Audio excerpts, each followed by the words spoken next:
د نوین الحق کیریئر ختم دا خبره زنه کوم جی دا د انډیا چې کم میډیا دي کم اینکرز دي سپورټس پرسن دي ای دا خبره پرونه داسې کوي پرونه داسې نه بلکې ټایم شو چې د نوین الحق کیریئر ختمېدو والا دی وجه څه دا ځل په آی پی ایل کې نوین الحق پک شوی هم نه دی په دې باندې تفصیلا خبره کوو چې څنګه د نوین الحق کیریئر ختمېدو والا دی او غریب خو د ون ډے نه هم استعفا وایسته چې خپل په ټي 20 کیریئر باندې فوکس وکړي صرف په ټي 20 کې لانګ ټایم د پاره چلیږي ځکه صبر هم ملګری دی کرکټ نه خبر دی کرکټ خپل هم کوي سپیشلی هارد بال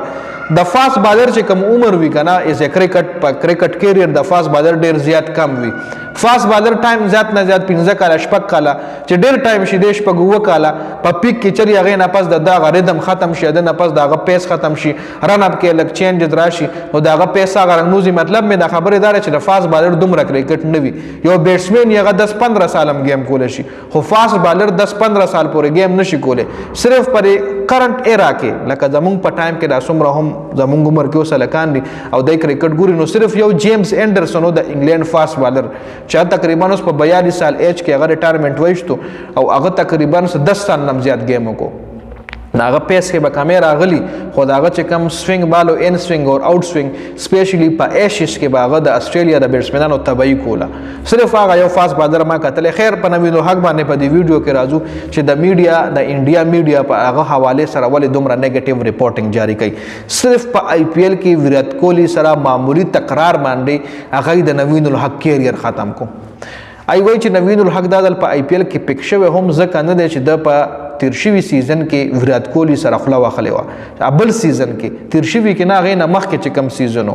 خو بیا هم آینه په نیکسٹ کال کې عمدغه نوین الحق سلیکټ شوی ویرات کوهلی سره روغه هم شوی په لایف میچ کې یو بل تور غاړو د افغانستان او د انډیا چې میچ نوین الحق په باونډري ولاړو خلکو ورپسې چغې واخلې د ویرات کوهلی په وجه باندې اوس تیر شوی کم ون ډے ورلد کپ تیر شو نو ویرات کوهلی کراود لوي چې بس چپ شي متانګه وایي نو د ویرات کوهلی په بیټینګ ته ولاړو په ناس ریکټ باندې ولاړو امپایر سره ولاړو چې کراود لوي چپ شي مې تانګه وایي نو هغه ټایم هم نوین الحق او د ویرات کوهلی سره شي او ویرات کوهلی ور سره نوین الحق ویرات کوهلی سره لاس هم ملاو کو دا غډونه غټ کراود مخامخ خو بیا هم اوس د انډیا میډیا چې کومه ده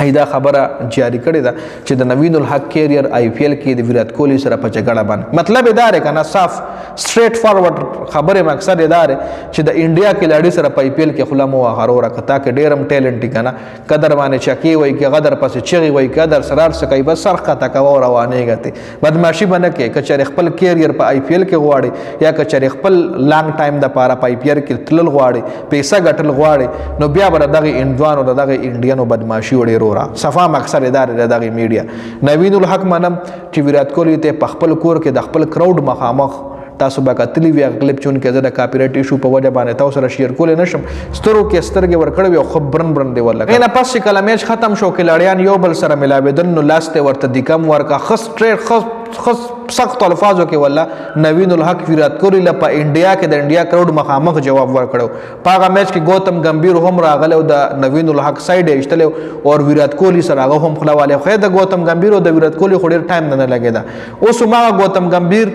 د انډیا د ټیم کوچ ته او ویرات کوهلی دغه په کوچینګ کې گیم هم کوي خو بل طرف ته نوین الحق حواله سره دا خبرونه جاری کیږي چون کې د کې سچای مال نه ښکاری ځکه هغه نه پس سیزن کې هم نوین الحق سلیکټ شو دا ځل ول نه سلیکټ شوی دا یو غټ کوېسچن مارک دی چې نوین الحق اوس هم لا ښه گیم کوي ښه بالینګ کوي ښه فیلډینګ کوي آوټسټینډینګ فیلډر دی په باونډري باندې په سرکل کې هر ځای کې ښه زبردست فیلډینګ کوي جی نو ولې نه سلیکټ شوی په دې باندې هم یو غټ کوېسچن مارک دی خو د انډیا میډیا باندې چې کوم خبره جاری کېدې نو ما وی تاسو سره هم شریک کوم تاسو سره په هم لګ ډېر بحث وکم او تاسو هم خپل رائے مال په کمنټ کې راکړئ ډېر زیات مننه والسلام